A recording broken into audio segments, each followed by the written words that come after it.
Good morning. Thank you so much. I want to thank the College of Charleston, its president, also WCIV-TV, Adrian, for your kind words. In fact, Adrian, we should take on the road with us, who sums up our project better than anything else. But let me not bury the lead. On November 16th, PBS, WCIV-TV here in South Carolina, will begin broadcasting and streaming our 6-part, 12-hour series on the history of the American Revolution. It is our origin story.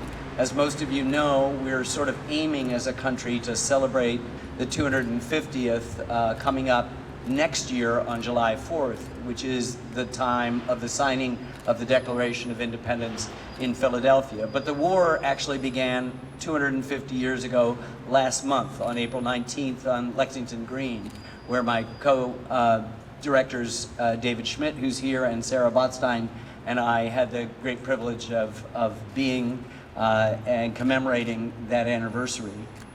We think that understanding where you've been, particularly this most important of stories, it helps you understand where you are and where you're going. And as Adrian said, too often we have told only a top-down version of our past, and what we have tried to do in all of our films for the last nearly 50 years of filmmaking in public media is to tell a bottom-up story as well, one that is not an unforgiving revisionism that throws out those top-down figures, but merges the two together, and I think we've done this.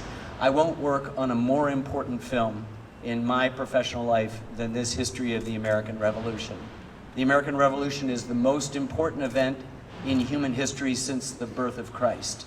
Every moment, we like to say that history doesn't repeat itself and quote Mark Twain that it rhymes. We also like to quote the Old Testament, Ecclesiastes, that there's nothing new under the sun. What has been will be again. What has been done will be done again. There's nothing new under the sun, suggesting that human nature doesn't change.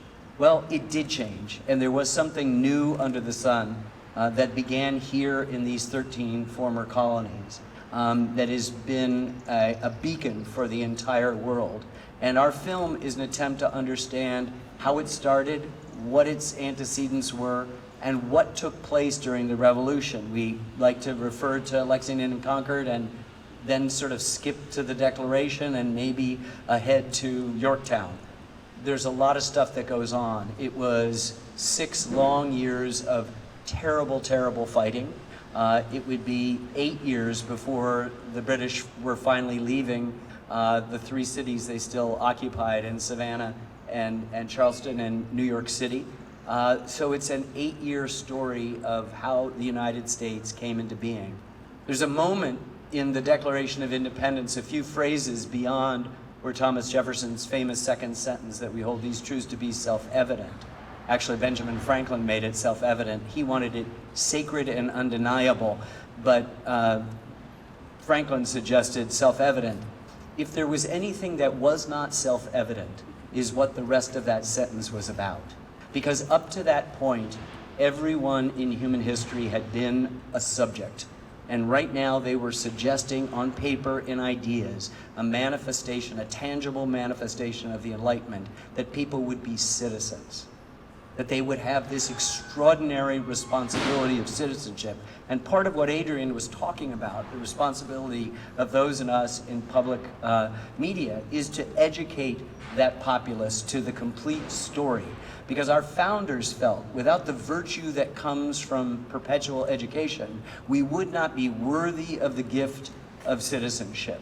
And Jefferson says just a few moments later in the Declaration, all experience has shown that mankind are disposed to suffer while evils are sufferable, meaning that we've spent all of human history under the boot of somebody else, under authoritarian rule, under a king or a tyrant or an autocrat, and that we were establishing something different, and that we were granting to people these natural rights of life, liberty, and the pursuit of happiness. And that, by the way, and if every founder were to miraculously arrive here in this beautiful city and talk about it, they did not mean the acquisition of things in a marketplace of products. They meant lifelong learning in a marketplace of ideas, which is what this city is about, which is what this college is about, which is what public broadcasting is about, and public media is in South Carolina, and what I have spent my entire professional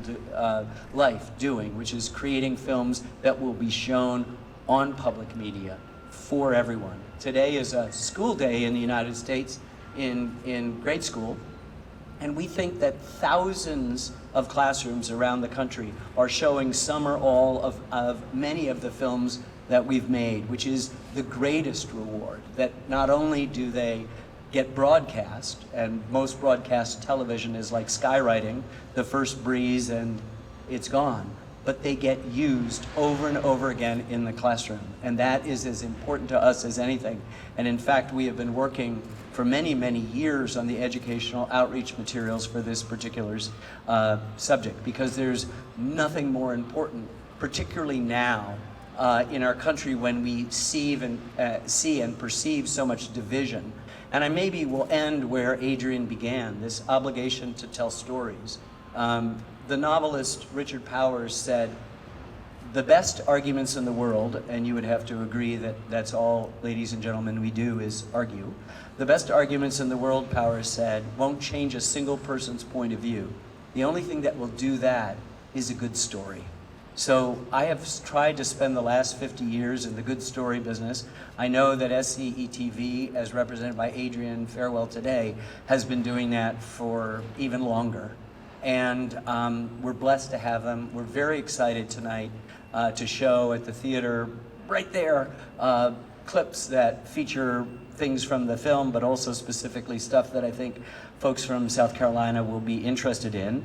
It's not always a pretty story, but it's a complicated and interesting one. For some reason, we have encrusted our revolution with the barnacles of sentimentality and nostalgia.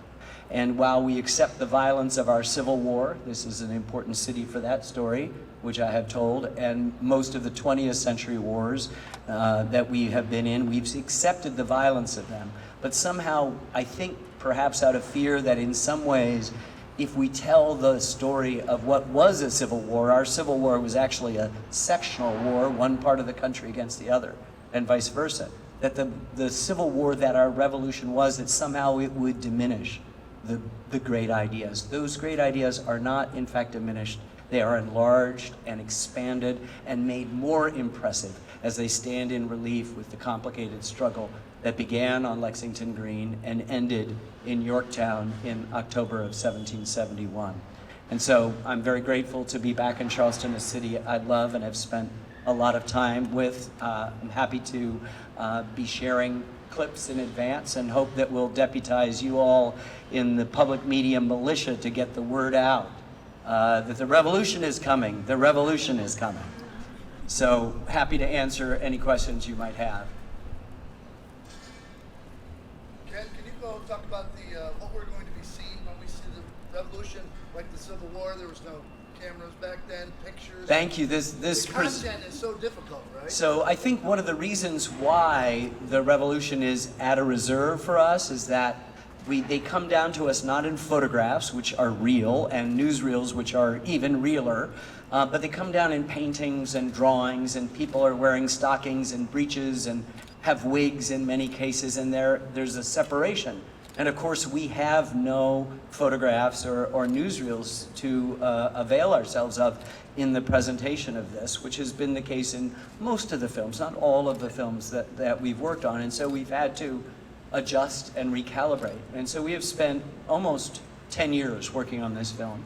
A lot of that is filming reenactors all up and down, not with the idea that can you now reenact the Battle of Long Island or the siege at Charleston, but just to collect hours upon hours of footage in a kind of impressionistic way. You're not seeing faces and wondering what's their real job. You're seeing figures in the dark and lanterns and guns going off and cannon going off and that sort of stuff.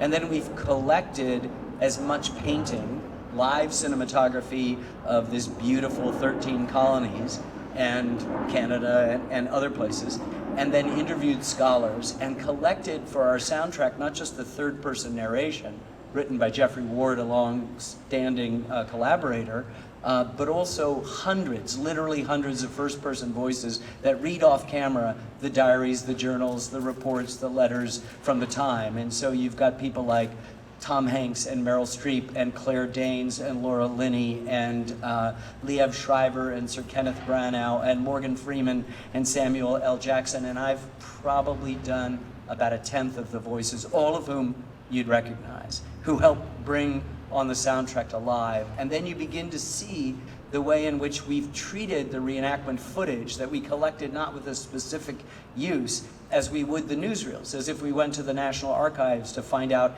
how to illustrate the landing at Omaha Beach on D-Day.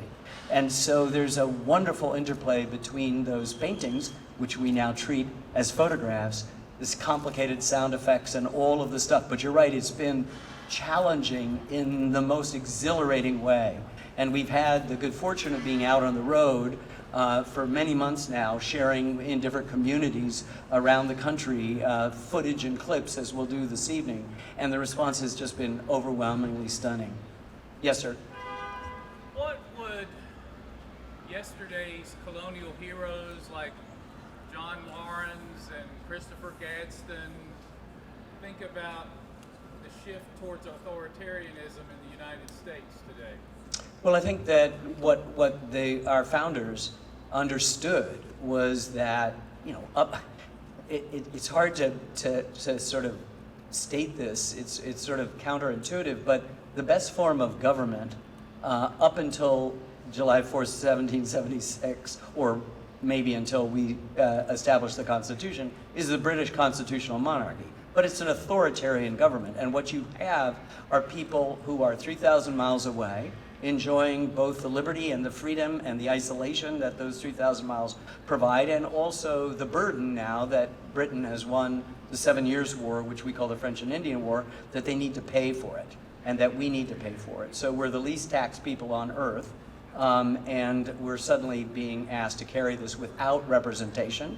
And we're also being told we cannot cross the Appalachians into Native American territory and take their land, which is what small farmers and large real estate speculators. So these issues of freedom are born out of a very complicated dynamic and narrative, but they are absolute foes of monarchy. And it's interesting that each one of our 6 episodes is given its title by taking a phrase out of Thomas Paine.